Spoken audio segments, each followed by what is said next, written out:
LBC. From Global, leading Britain's conversation, the Nigel Farage Show. Mr. Nigel Farage.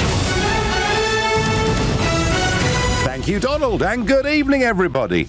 Well, it was all going so well. I sat there this morning, the telly was on, the Brexit Commons Committee was in session, and there was David Davis in the chair. And I have to say, he was looking a lot fitter than he had been before Christmas. Obviously had a good break, and he was dealing with the questions, mostly coming from Remainers. Mind you, most of Parliament, of course, are Remainers. And I thought, wow, he's really on top of his brief. He's having a really, really good morning. And then the Conservative MP for North East Somerset, Jacob Rees-Mogg, began. Have a listen. If on the 30th of March 2019 the UK is subject to the European Court of Justice, takes new rules relating to the single market and is paying into the European budget, are we not a vassal state? No, we're not. Isn't this, though, very serious? But in your earlier answer, you said we were going to accept the jurisdiction of the European Court of Justice. Yes. So, what do you mean by accept the jurisdiction? Exactly that. With automatic effect? With automatic With automatic effect. That's right. So we are a vassal state for the 2-year period? Well, I don't say that at all. very nervous, isn't he? We are transitioning from one state to another. All right. If not a vassal state, in what sense have we left the European Union? Other than we have no say on what We are leaving, as in transiting, as in implementing, right? Okay, so the transition is from being inside the European Union to leaving the European Union over a 2-year period. Yep. It is no longer an implementation of the consequences of leaving. Oh, well, it will be, because in that period... Isn't that a really rather weak answer? Can't we be a bit insincere now and get on with it? Insincerity is not government policy. Who's going to punish us if we get on with it now? Aren't we just still acting as if we are in the European Union? We're bound by the European Union. right. We are lackeys of the European Union. We're acting as a Can't we be law-abiding country. A bit bolder. Wow. Well, I have to say, I've always personally found Jacob Rees-Mogg very charming, but I thought in the last few seconds of that clip, we saw a slightly different side to Jacob Rees-Mogg. We saw somebody polite, but very much in control, and I thought utterly determined. And David Davis was, you heard it, laughing nervously. I mean, really having a tough time. I wonder why. I suspect it's because David Davis is a leaver.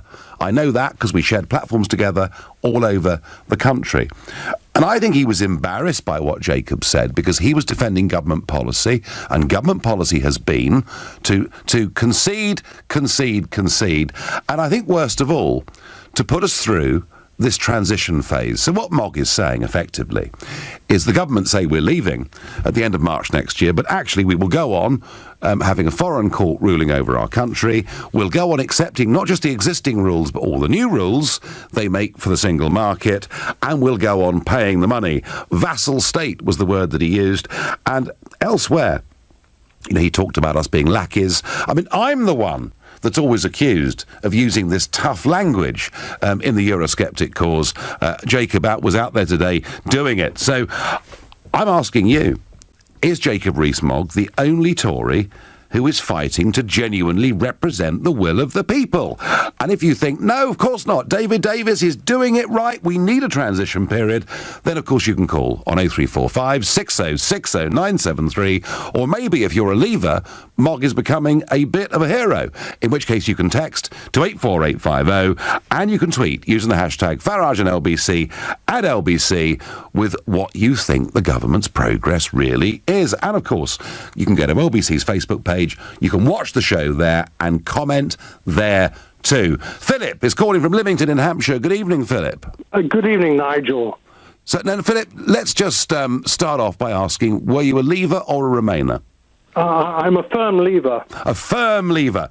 And do you think, and because it seems to me, Philip, that apart from Jacob, I can't see anybody else in Parliament who is actually making the arguments. Absolutely. And as you rightly say, Nigel, I think Jacob is really hardening up his stance, and God bless him. I'm incandescent about what has happened today. When I saw Davis, if you notice, Nigel, he was laughing. He was almost smirking. Yes. And Jacob is absolutely right, because what he's talking about is extending our membership. And Theresa May's phrase of implementation seems to have gone down the spout. This is not an implementation. And indeed, what is happening is not even a negotiation now. It's becoming a surrender. I've used before on a previous call to you, Nigel, the parallel of Chamberlain and Halifax. I remember, yeah. Davis and May. And if anybody wants to see what leadership is, they should go and see Darkest Hour. I do wish Theresa May would actually go to it. She might actually learn something. Getting on the front foot. I think that's a bit too optimistic, Philip. But I mean, does there come a point, Philip, where Conservative supporters, leavers, begin to think that Jacob actually, in many ways, is the heir apparent? Well, yes, I think that does, because I think there are many Conservatives who are absolutely fed up of having rudderless leadership, surrendering rather than negotiating. Now, one of your heroes, Nigel, if I may say, is Donald Trump. And whilst I'm not a great hero of Trump, I will respect him on one or two aspects. He knows that to negotiate correctly, you need to get on the front foot and start demanding, Nigel, rather than surrendering. Well, Philip, you know, I went to meet Barnier the other day, as you know, and I've been over there within those institutions for 18 and a half years. And the one thing I've seen all the way through is that if you show the first sign of weakness to the Brussels bully boys, they will steamroller right over you. And that, I think, is what's going on. Philip, I thank you for your call. And Philip, incandescent about the way the government's handling Brexit. I don't think, amongst Tory-type leavers, he's on his own. Dear Nigel, I'm sick to death of hearing David Davis laughing about Brexit. He did it during a Nick Ferrari interview. Davis needs to take it seriously and do what he's appointed to do, says Alan in Shooters Hill via Facebook. Alan, I suspect, as I said earlier, that nervous laugh is because in his bones he knows that Mogg is right, but in a sense Davis is a prisoner of a cabinet that is split. 25 of them in the cabinet, I think 18 of them voted Remain. And I think that was nervous laughter because he sensed that Mogg was right. But they were strong words, weren't they? Get on with it now. Stop being weak. Let's be bold. Wow. Elizabeth is calling from Clacton-on-Sea. Good evening, Elizabeth. Oh, good evening, Nigel. I would just like to say I completely agree with Philip. Yep. I think the role should be reversed. Jacob should have been sitting in the chair when Mr. Davis was, and he should have been on the panel. I think we need to send Mr. Rees-Mogg over to Brussels. What are they all afraid of? It's disgusting. And perhaps you could answer me, please, Nigel. We never voted for this transition. No. Or whatever you call it. No.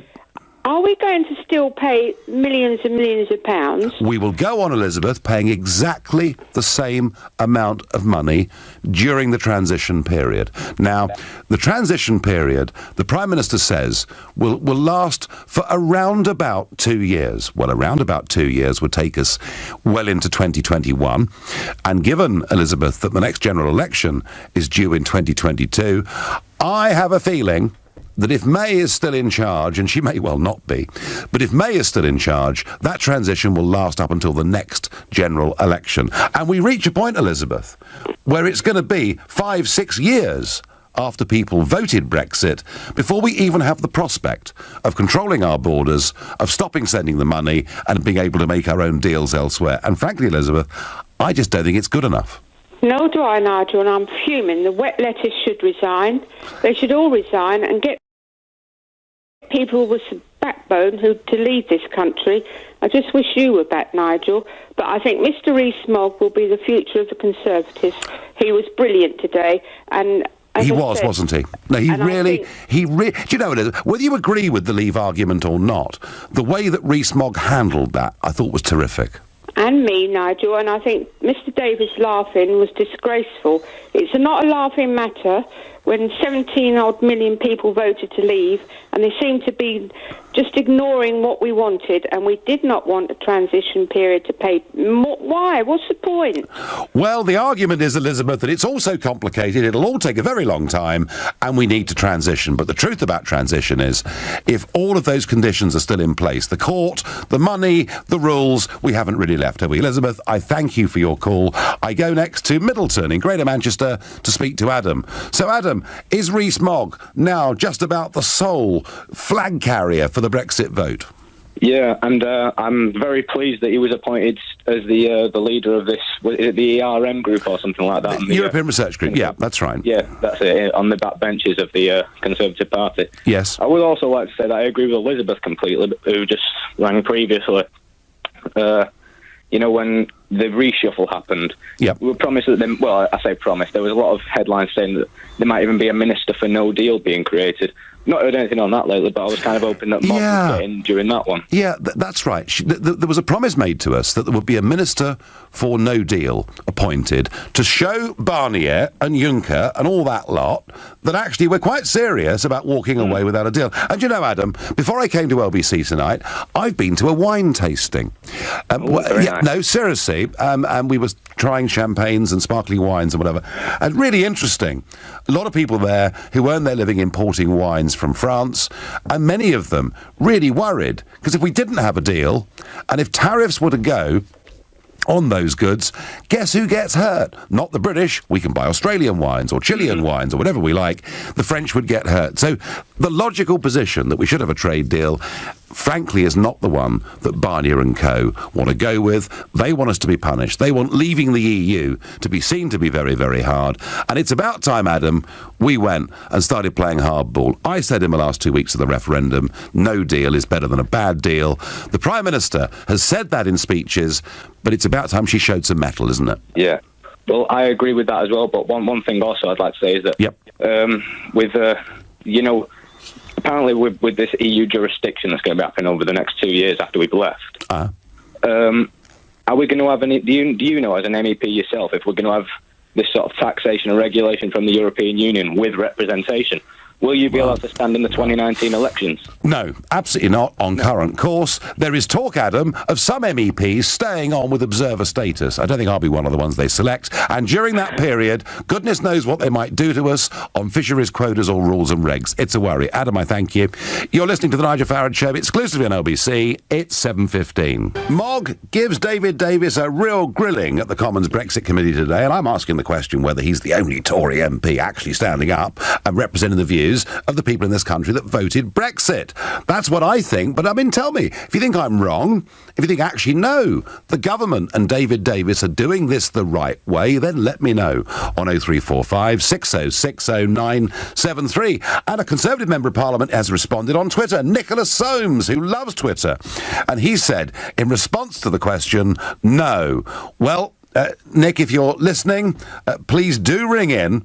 Please tell me why Mogg is wrong and why the government are getting this right. We'd love to hear from you. We really, really would. Peter says Ramona's should not be near Brexit. Well, that would mean 2/3 of the cabinet being sacked. Sam says David Davis was my MP until recently. Never saw him come here once. Well, Sam, the trouble is it's quite a big rural constituency. Not always easy for MPs to meet everybody. Rob says Brexit is doomed to fail. Well, maybe with this government we've got a bit of a problem. And Greg says we do control our borders. It's why people need passports to enter the UK from abroad. Rubbish argument, Nigel. Yes, Greg, they have to show their passports. But anybody from the European Union has the right to come and live and work and settle here. And there's no cap on numbers whatsoever. Mr. Blair, of course, got badly called out on this one, saying that it would increase when the former communist countries joined by 13,000 a year.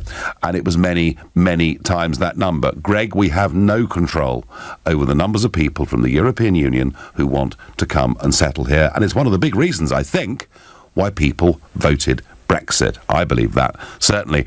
Moggy was brilliant, says Maggie Jones. What does Steve in Chelsea think? Good evening. Nigel, I think Moggy was wrong. Do you? Okay. Well, I do, yeah. I think we're going to have a transition deal. It's quite obvious. We can't just leave current businesses in the lurch, just to pull away and suddenly they all have to sort of renegotiate post haste just to get back into the EU. So we're going to need a transition deal. And whilst we've got that transition deal, we'll still abide by the European laws, rules and regulations. So, but Steve, yeah. Article 50 was supposed to be the transition period. So let's just get this right. We voted no. The government then took 9 months, if you remember, to trigger Article 50 because they were getting prepared. I mean, I was told we had a 2-year period in which to sort everything out, and then we'd leave, and that'd be that. And they've now extended that to at least 4 years.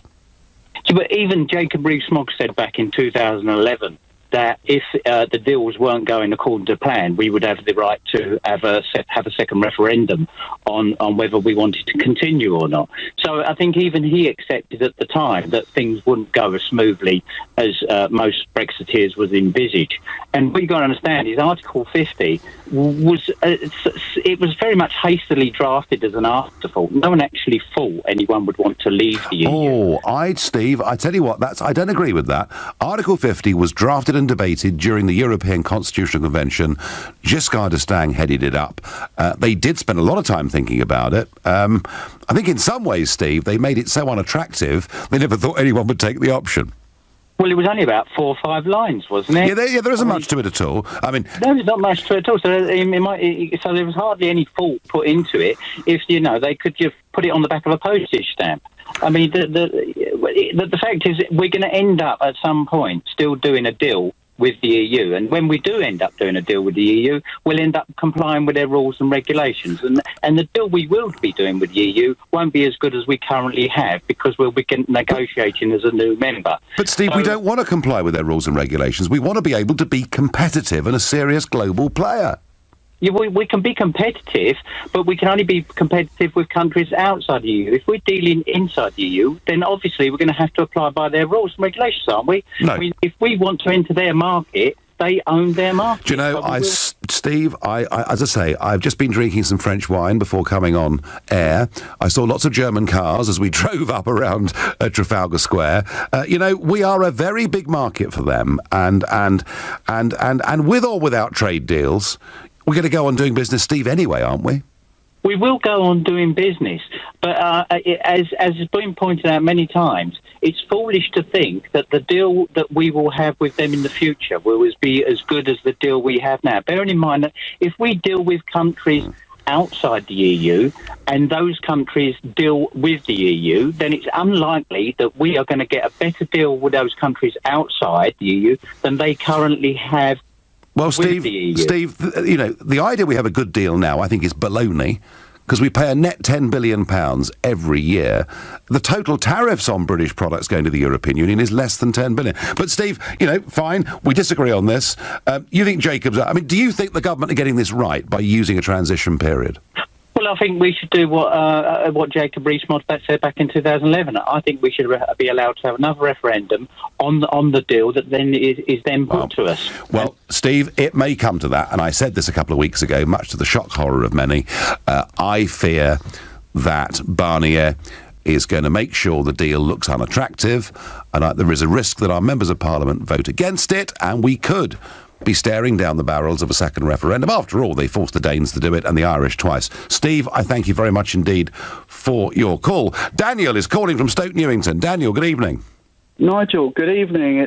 I'm very interested to talk to you. How are you? I'm fine, thanks, dear boy. Fine. And I take the view, Daniel, that Jacob is, on the issues, fighting for what the Brexit campaign said it was all about. Okay, can I ask you a few things about your opinion about Jacob Rees-Mogg? I'm quite curious to what you think about this. No, actually. because no. This is not. No. I'm asking you whether you think Rees-Mogg is representing Leavers properly, or whether perhaps he's too harsh and the government are doing it the right way. Okay. In response, I will say I don't think Jacob Rees-Mogg, with his inherited wealth, with his inherited power and with his inherited positions, represents anybody in the country. So, frankly, I don't think his opinions matter a jot. Is it impossible, Daniel? Is it impossible? Pardon? Is it impossible for someone who comes from great privilege, is it impossible for them to be a good political leader in the 21st century? Yes, I think it is.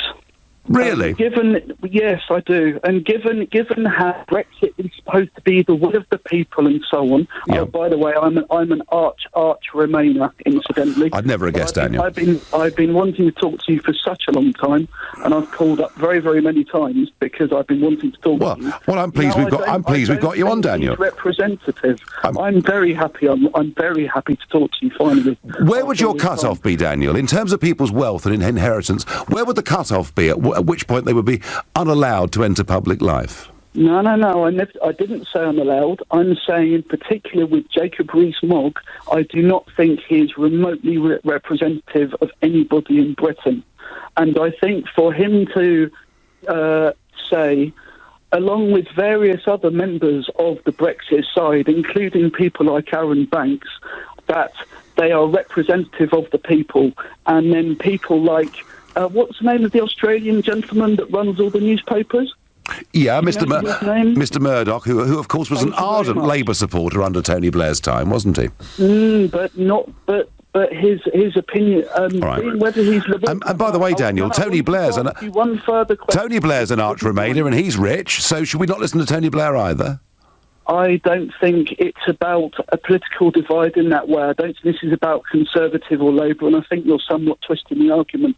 Daniel, you said that Jacob Rees-Mogg, because of all this wealth he's got, is incapable of actually expressing the view of people. And I'm asking you, is Tony Blair, by the same token, if he's worth 50 million now, is he too out of touch to comment?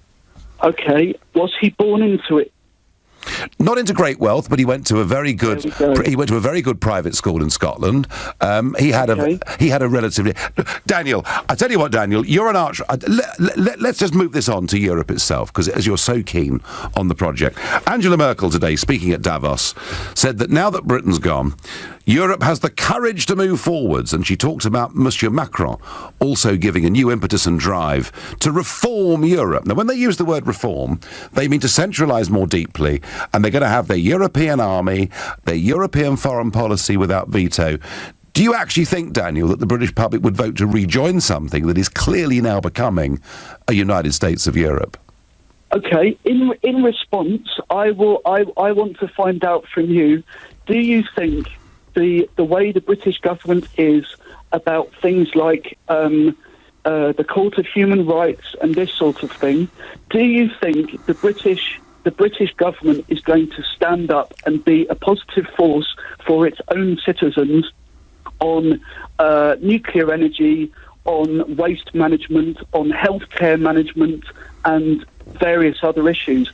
In my opinion, please let me finish. Go on. In my opinion, the European Union is a far more democratic and a far more... You're having a laugh, Daniel. No, I'm not having a laugh. You're having a laugh. No, not at all. I think... You're winding me up. I'm not winding you up. As I said, I'm a Remainer. I have more belief in the European government, the European Union, than I have in the British government. Daniel, many Daniel, I'm sorry we've run out of time. You've made your view very passionate and very strong. I personally hate the idea that the people who can propose legislation in Europe are not directly elected and cannot be removed. They are the Commission. But Daniel, you've got your point of view, and hey, if this is LBC, you can come and say what you like, long as it's clean. You're listening to the Nigel Farage Show exclusively on LBC at 7:30. Now, anyone that's anyone this week is in Davos for the World Economic Forum, which of course is why I'm here, including David Cameron. Remember him? He was our Prime Minister until the Brexit referendum, and he was approached by a reporter in a hotel reception that was going on and asked about Brexit. This is what he had to say. It's frustrating. It's, as I keep saying, it's a mistake, not a disaster. It's turned out less bad. It's still going to be difficult. Just in case you missed that, because it was difficult, the audio, he's talking about Brexit and he's saying it's frustrating. As I keep saying, it's a mistake, not a disaster. It's turned out less badly than we first thought. So there's no Third World War. There's no collapse in the property prices. Goodness me. Can we have an apology, please, David Cameron? Can we have an apology for the 9 million quid of taxpayers' money that you spent sending that leaflet out to every home in the country and telling us for month after month after month what a catastrophe it would be? Rather than just saying it over a gin and tonic at a reception in Davos, come and tell us it's going to be OK. We'd love to hear from you. Colleen says, if Article 50 was drawn up, not thinking anyone would leave, then that just proves we were taken for granted. There is some truth in that. It was drawn up in a way, Colleen, it was worded in such a way that the withdrawing member state during that period cannot attend meetings, debate or vote on issues that affect it. And it sort of sounds terrifying. It was almost designed to be it's there, but if you use it, we can do what we like to you. Mark says, isn't Jacob Rees-Mogg the most shining example of the political elite you've been railing against for so long, Nigel? No, Mark, and I'll tell you why. Because after university, do you know what Jacob Rees-Mogg did that virtually none of them ever seemed to do? He went and did a proper job, and he finished up running his own investment company. And you know something? He's made a lot of money doing it, and good luck to him. So yes, he may have gone to Eton. Yes, he may be a member of the upper classes. Yes, he may have had a very rarefied life in lots and lots of ways. But the fact that he actually has been out and made a commercial success of his life before coming into politics sets him apart from nearly all of them. And I think this idea that we got from Daniel before the break, that because of Rees-Mogg's background, he's really not entitled to speak on these issues, frankly, was nonsense. I couldn't care less what class people are, what background they've got. You know, if they're in politics and they're sincere, that, it seems to me, is what matters. Dale is a new caller from Chester. Good evening, Dale. Hi, Nigel, you okay? Yeah, I'm okay. I just, I think, we've got the Remain side who want us to stay in at all costs and have another vote, and we've got Jacob on the Leave side, and I think he is genuinely representing those arguments that were made for Brexit. The trouble, to me, Dale, the problem is the government. Well, you might not like what I'm going to say, but I did vote for Brexit. Yeah. But I would like to put it to you, and I listen to you on the show all the time, but yep. I think you need to take some responsibility for the situation that we're in. Purely on the basis that we voted for you. Millions of people voted for UKIP based on what you sold us. Mm-hmm. And then we get the result we want, and you leave, and you abandon us. And well, Dale, we've got no one. Dale, I wasn't in government. I wasn't in government. That's the point. And well, who's fighting our corner? Well, I'm doing my best. In the European Parliament, I'm doing my best going off to meet Monsieur Barnier. I'm doing my best to try and get a real feel for where these negotiations are going. Dale, listen. If anybody at any point after Brexit had come and said to me, "All right, Nigel, you got us into this. We're going to give you a position. You are now part of the negotiating team. You now have a big responsibility on your shoulders." Do you know what I'd have said, Dale? I'd have said absolutely yes. Of course, I would love to do that. But that's what we as voters wanted. We were stuck with not at all, and it was kind of embarrassing. Dale, I promise you, Dale, if I'd had a chance to be involved in this, I would have done, but the snobby Tories don't really want to deal with me. Get back in the running and let us vote for you. Well, I could do that. And it may come to that again. But Dale, I would love to help with the process. I don't see at the moment what more I can do. I do think, though. But you can give us the Brexit we voted for. How? Well, we were led to believe that Brexit was going to save us money. It's just costing us money. And I believe we're fighting the biggest economic war we've ever had. This is going to cost our country a fortune. It's going to cripple us. Dale, Brexit isn't the problem. It's the government's implementation. It's their cowardice. And as Jacob Rees-Mogg said today, get on with it. I didn't... Dale, I've never, ever, ever wanted to have a transition period. I didn't even want Article 50 to last for 2 years. I just want to leave. I think we should just go. Let's just leave and head it on our own. Well, I think that's what Jacob was... I'm not paying a penny. I think that's what Jacob was coming to today. Dale, I'll do anything I can to help. I'm sorry you're frustrated with me, but, if anyone asks me, if the government want me to help and want me to bear responsibility if it goes wrong, I'm happy to do so. Dale, I thank you for your passion. Jeanette says, oh, for God's sake, Daniel, the caller before the break, just because he's got money does not make him a bad person. Mrs. May's very wealthy. Her husband makes a lot of money. I'm not sure, Jeanette, that argument is necessarily going to calm Daniel down, but hey. Let's go to Ryan, another new caller from Walthamstow. Good evening, Ryan. Hello, Nigel. How are you? I'm all right. I mean, do you know what? When I was listening to that earlier on, with the way that Jacob Rees-Mogg was talking to David Davis, the extent to which he was in control of the conversation, but also of the facts, I have to say, I was cheering him on, Ryan. As was the way I feel, Nigel, Rees-Mogg is representative of an identity which has been robbed from us. I feel that Rees-Mogg's future, if this guy comes into power, I mean, I'm voting for him guaranteed. He represents a golden age of this country. I'm not some kind of crazy right-wing lunatic or anything, but I believe in the British core values, which they have been systematically removed. And I think anyone who, denies that is probably a Remainer or a feminist or this or that, or at the end of the day, we're in a position, Nigel, I feel, where we could either carry on to the point of no return, but right now we still have a chance to save ourselves.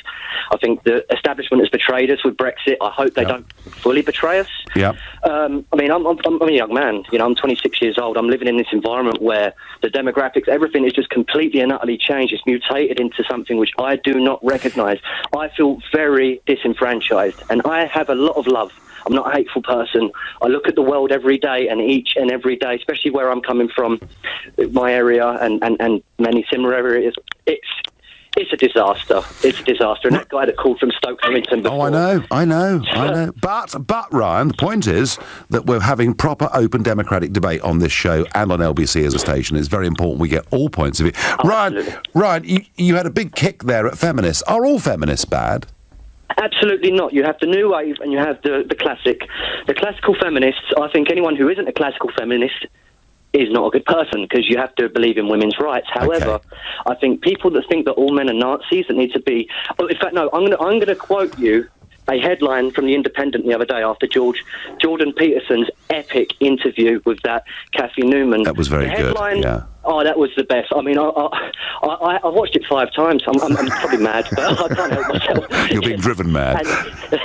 And this Independent article said, this is what... I mean, I can't remember it word for word, but the general takeaway was, this is what happens when white men feel that they are losing their grasp on power.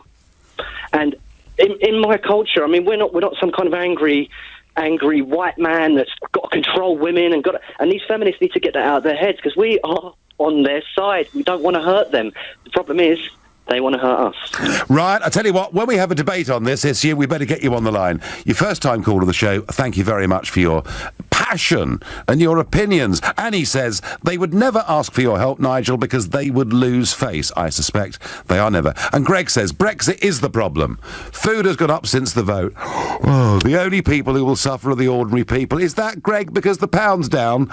Sterling against the dollar today is higher than it was at many points before the referendum. Higher. Yes. Stop whinging about the currency. And as the boss of Wetherspoon's Pubs, Tim Martin says, with Brexit, we can take off the tariffs on foods we buy from the third world and we can have much cheaper food in this country. It's an option. We could choose it. And that's the point about Brexit. It gives us the freedom to do all sorts of things. What it doesn't do is guarantee us good governments.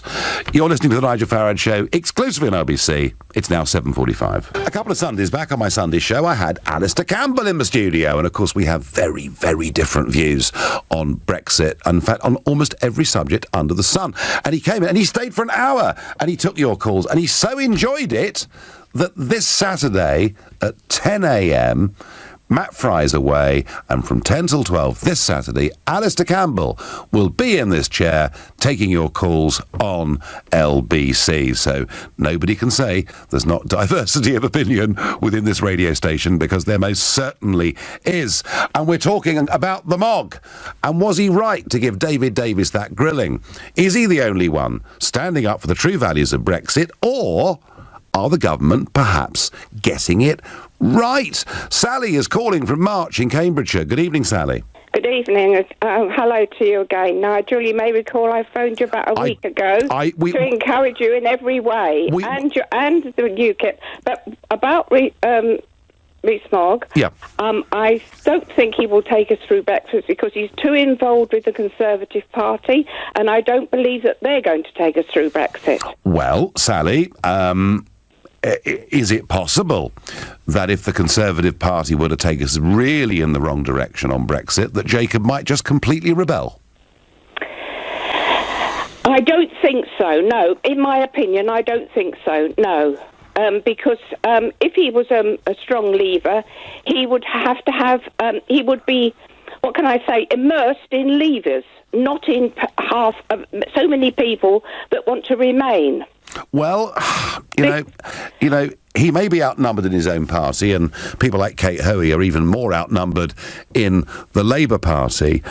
We'll see, Sally. We'll see what the future brings. But did you think today he was making the right arguments? Well, yes, he stood his ground very well. I give him that. He did. Yeah, I think he did. And he made, he was firm, but I still stick to what I've just said. Yeah. No, fine. That's my prediction. Yeah, well, and backing you up, Sally, and thank you. Yeah, hi, Nigel. Rees-Mogg is a hero. As for David Davis, he's been caving into Remainers for some time, hence the nervous laugh. And it really was, wasn't it? A very, very nervous laugh. It was as if he'd been caught out. Julie says, yes, no others beside Mogg really want Brexit. Gordon is calling from Southampton. Hello, Gordon. Hello, Nigel. Good to speak to you. I'm just about that caller down in the room that we said there would be no one supporting David Davis. Well, I'm Mogg. I am supporting Mogg all the way. Right. He took David Davis to task. He asked him some difficult questions, and he was looking for some good answers. And the best David Davis could do was just find it funny and laugh and just think it's all a bit of a joke. And really, it's not a joke. No, it's not a joke. It's serious. It's not a joke, and you could make light of things whilst making a serious argument, but it was the nervous nature of the laughter, I guess, wasn't it? Really? I mean, if you're going to go across and look to negotiate, you need to show you to be strong to negotiate a good deal. And they just see this man turn and they think, hey, here's Coco the Clown coming, because he just thinks it's a joke. It's not a joke. We're led to believe that he wants to leave Europe. Well, if he wants to leave Europe, have some backbone. Get on with it. Or his hands tied behind his back. I mean, I would say, Gordon, not allowed to. I would say in his defence, I feel that David Davis is effectively, he's a negotiator for us, but he's effectively a hostage of the cabinet, and the cabinet's very split. And May is taking us towards the softest of all soft Brexits, and I think David Davis is trying to do his best under those circumstances. Gordon, I totally agree with you, but surely that has some courage and conviction to say, hang on a minute, I don't want to be party to this. I want us to leave. I want us to have a good deal. I'm not going to just, sort of like dither around the edges, because at the end of the day, I'm making myself look a fool.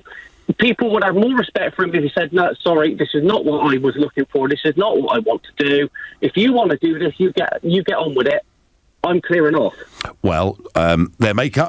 Who's to say, Gordon? Who's to say? There could come a point when David Davis says that. What I do know about him, having discussed this subject with him, having been around the country and spoken with him, is, he genuinely believes in the case for Brexit. He genuinely believes in democratic self-government for this country, and he genuinely believes there are better business opportunities beyond the strictures of the European Union. Gordon, we'll have to watch this one with interest, but who's to say? At some point he may say enough is enough. Bridget is calling from Putney. Bridget, good evening.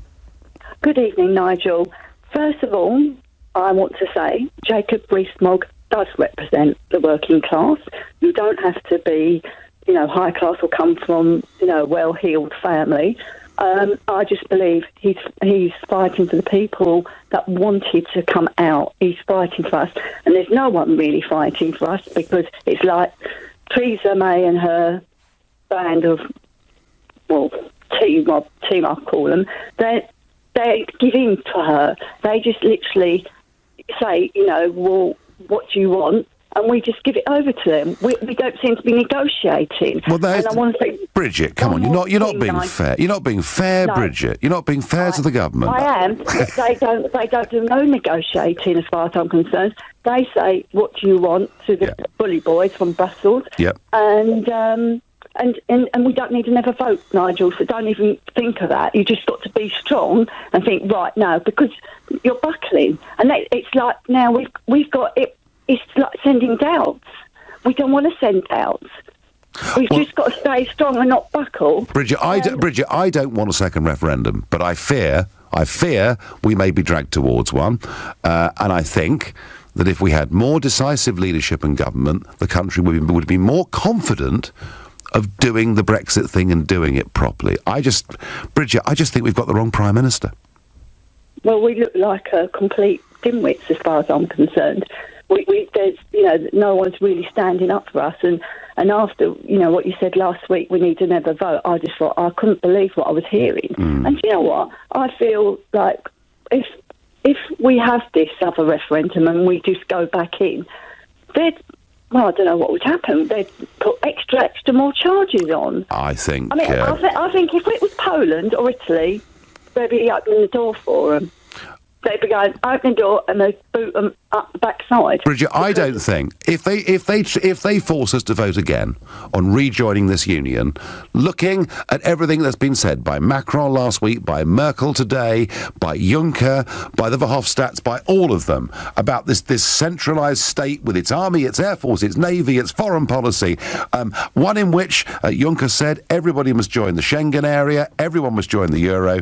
If we have to fight them again, Bridget, we'll beat them again. I promise you. I thank you. Another new caller is Chris from Wimbledon. Good evening, Chris. Hi, Nigel. It's an honour to speak with you. I hope you're well. I'm very well. I just want to get on with it. I do too. And, I just want to say first, I voted Brexit. I'm not keen on the European Court of Justice and I want to be able to do our own trade deals. But I think we should avoid screaming blue murder just yet because, this transition deal, it's only for 2 years. Oh, Chris, you say it's only for 2 years. Article 50 was for 2 years. That was the transition period. That was the objective of it. And now we're saying another... or approximately 2 more years. Who's to say that extra 2 years, Chris, doesn't become 2 more years on top of that? It could go on and on, That's the point I'm making.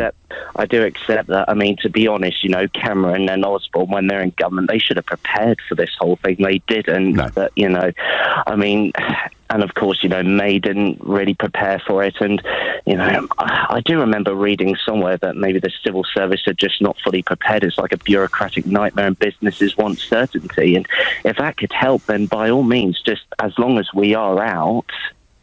Yeah, I mean, Chris, leaving the treaty is the absolute key, however bad the deal is. But it does look a little bit like Theresa May's government are lining us up on the 30th of March next year to have left the European Union, to have no say at all in it, and yet to have exactly the same level of commitments that we've got today. And, Chris, I just don't think that's good enough. I guess it's like a very careful yes from me, but as long as this is nothing permanent, then of course I will stand with you and say treachery and betrayal. Right. Well, let's hope we don't have to, Chris, but I thank you very much for your call. And my last caller of the evening is Chris, who's calling from Richmond. Good evening, Chris. Good evening, Nigel. A couple of points regarding your previous caller talking about Jacob Rees-Mogg and the working classes. I mean, this is a man that stands to benefit enormously, just like your pal Alan Banks, from massive tax cuts when we leave the European Union. The second point I want to make, There's no guarantee of that, is there, Chris? But anyway, go on. There's no. Leaving the European Union gives the British government control over nearly all of our lives. They might put taxes up, who's to say? And we're running out of time, Chris. Second point. Yeah, regarding your comment about the European Army, I know, everyone else knows that we had a veto.